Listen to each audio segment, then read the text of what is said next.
हरे कृष्ण कृष्ण कृष्ण हरे हरे, हरे राम राम राम हरे हरे।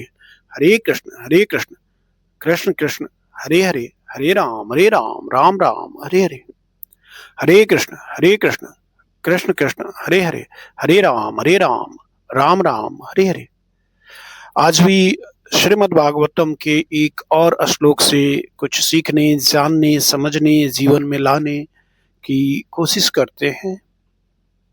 तो लेते हैं स्कंद 2 के 8वें अध्याय के तीसरे श्लोक को, जिसमें विशेषकर बताया हुआ है कि सबसे सफल मृत्यु वही है जिसमें मन पूर्णतः कृष्ण में निमग्न हो।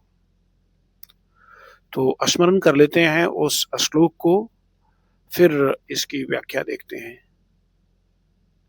कथयस्व महाभाग यथा अहम अखिलात्मनि कृष्णे निवेश्य निःसंगम मनः त्यक्षे कलेवरम। हे महाभाग श्रुत गोस्वामी जी, मुझे यह बताइए कि मैं किस प्रकार अपना निःसंग मतलब आसक्ति रहित मन कृष्ण, जो सबके परम आत्मा है, उनमें पूर्णतः लगाकर इस देह को त्याग कर सकूं।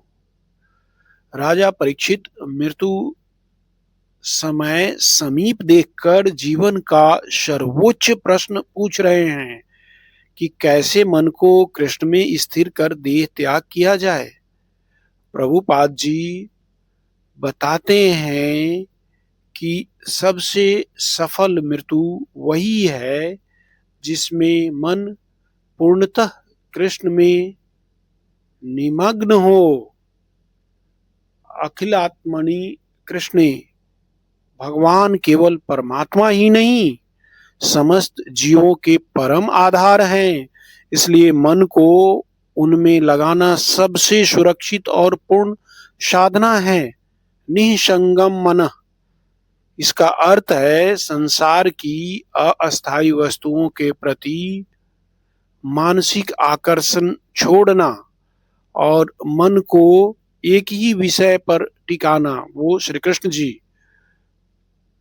प्रभुपाद जी कहते हैं कि मृत्यु समय मन का विषय अगले जन्म या मुक्ति दोनों को निर्धारित करता है। इसलिए राजा परीक्षित की यह जिज्ञासा भागवत धर्म की सर्वोच्च शिक्षा बन जाती है। कुछ उदाहरण से समझते हैं। कोई छात्र परीक्षा में पास होना चाहता है, तो अंतिम दिनों में वह अपना मन केवल पढ़ाई में स्थिर करता है। यदि मन इधर उधर भटके तो परिणाम बिगड़ता है। इसी तरह जीवन की अंतिम परीक्षा मृत्यु कृष्ण में मन को स्थिर करने से ही सफल होती है। कुछ दूसरा उदाहरण लेते हैं। मोबाइल में बैटरी अगर 5% तक आ जाए तो हम अनावश्यक ऐप्स बंद करके एक ही जरूरत का ऐप खोल के रखते हैं। यह निसंग अवस्था है। इसी तरह मृत्यु समय मन से अनावश्यक इच्छाएं हटाकर केवल कृष्ण स्मरण रखना चाहिए। एक और एग्जाम्पल से समझते हैं।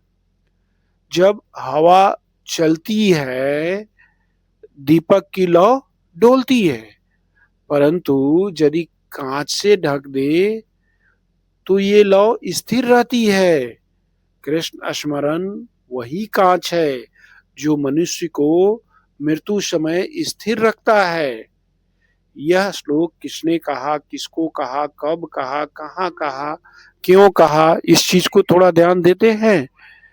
ये जो है राजा परीक्षित ने कहा। किसको कहा? सूत गोस्वामी जी को व्यासदेव जी की उपस्थिति में कहा। कब कहा? मरने में केवल 7 दिन शेष थे। ये लगभग 5000 वर्ष पूर्व कहा। कहाँ कहा? गंगा के तट पर, हस्तिनापुर के निकट। क्यों कहा? क्योंकि परीक्षित महाराज जानना चाहते थे कि मृत्यु के समय मन को भगवान कृष्ण में कैसे स्थिर कर दे त्याग को पूर्ण बनाना चाहिए। तो भगवान का नाम लेते हैं, भगवान का नाम स्मरण करते हैं। हरे कृष्ण कृष्ण कृष्ण हरे हरे, हरे राम राम राम हरे हरे, हरे कृष्ण कृष्ण कृष्ण हरे हरे, हरे राम राम राम हरे